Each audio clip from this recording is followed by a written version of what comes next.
এখন আমি অনেক দিন পরে শ্বশুরবাড়ি বেড়াইতে গেলাম।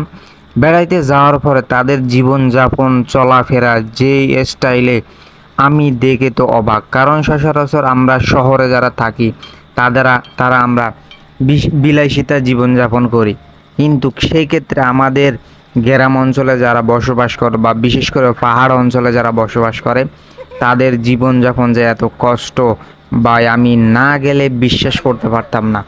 মূলত আমি কক্সবাজার আপনার টেকনাফ থেকে একটু উত্তর দিকে পাহাড় অঞ্চলে আমি শ্বশুরবাড়ি বেড়াইতে গেলাম।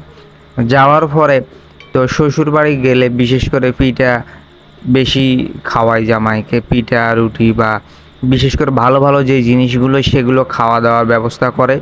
তো সেই ক্ষেত্রে আমি একদিন রাতের বেলা বসে আছি, দেখতেছি যে এরকম এই সামনে যেটা দিয়ে আমি মানে কুটতেছি বা চাপ দিতেছি, এইটা বের করছে আমার শাশুড়ি। বের করে কতগুলো চাল দেখলাম যে ভিজে রাখছে। বিশেষ করে তো আমরা শহরে আমরা চাল থেকে আটা তৈরি করি, যে আমাদের মেশিন আছে, মেশিনে চাল নিয়ে গেলে আমাদের আটা তৈরি করে দেয়। সেই ক্ষেত্রে গ্রাম অঞ্চলে ভিন্ন একটা জিনিস দেখলাম, যারা বিশেষ করে পাহাড়ে থাকে বা যেখানে মেশিনের কোনো অস্তিত্বই নাই, সেই জায়গাগুলোতে মানুষ কিভাবে চাল থেকে আটা তৈরি করে আপনারা বিশেষ করে আমার এই ভিডিওটা দেখলে বুঝতে পারবেন। আর আমি যে এটা সামনে যে ভিডিওটা যে লোকটাকে দেখতে পারতেছেন, মূলত আমি ট্রাই করলাম যে কি কষ্ট করে বা কতটুকু কষ্ট করে একটা চাল থেকে আটা তৈরি করে, বা গ্রাম অঞ্চলে বা পাহাড় অঞ্চলে যে মানুষগুলো কষ্ট করে চাল থেকে আটা তৈরি করে কতটা কষ্ট হয়, এইটা দেখার জন্য মূলত আমি নিজ হাতে আমার শাশুড়িকে বললাম যে আজকে যতগুলো আটা তৈরি করা লাগে আমি এইটা দিয়ে কি করব, আমি তৈরি করব। তো আমি বিশেষ করে কোনো দিন করি নাই, তো প্রথমবেলা অনেক ক্লান্ত হয়ে গেছিলাম। আর এইটা অনেক ওজন, এটা এতটুকু ভারী, কমপক্ষে 5 কেজি হবে। এইটা উঠাইতে আর নামাইতে জাস্ট একটা শক্তিশালী মানুষ আধা ঘন্টা যদি ট্রাই করে তাহলে সে ক্লান্ত হয়ে যাবে। অথচ আমার শাশুড়ি একদম দুর্বল, মানে অসুস্থ, তারপরও সে অনেক সুন্দরভাবে সে এই চাল থেকে আটাটা তৈরি করতেছে। প্রায় 4 কেজি চাউল থেকে আমি আটা তৈরি করলাম। এতটা পরিশ্রম আমি মনে হয় সারাদিনও করি নাই, যতটুকু পরিশ্রম এই 1 ঘন্টার ভিতরে। যে মূলত 4 ঘন্টা 4 কেজি চাউল আটা তৈরি করতে আমার 1 ঘন্টা প্রায় প্লাস লেগেছে।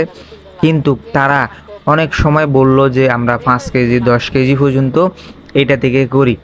তো সেই ক্ষেত্রে এতটা কষ্ট করে চাউল থেকে আটা তৈরি করে পিঠা বানায় খাওয়া, এইটা আসলে বেশি আমি মজা ফিল করছি। কারণ এর থেকে মজা আর আমি মনে হয় আমি শহরে যখন থাকতাম আমি পিঠা খাইতাম বা আটা তৈরি করতে আমি ভাঙিয়ে আনতাম মেশিন থেকে, এতটা মজা পাইতাম না।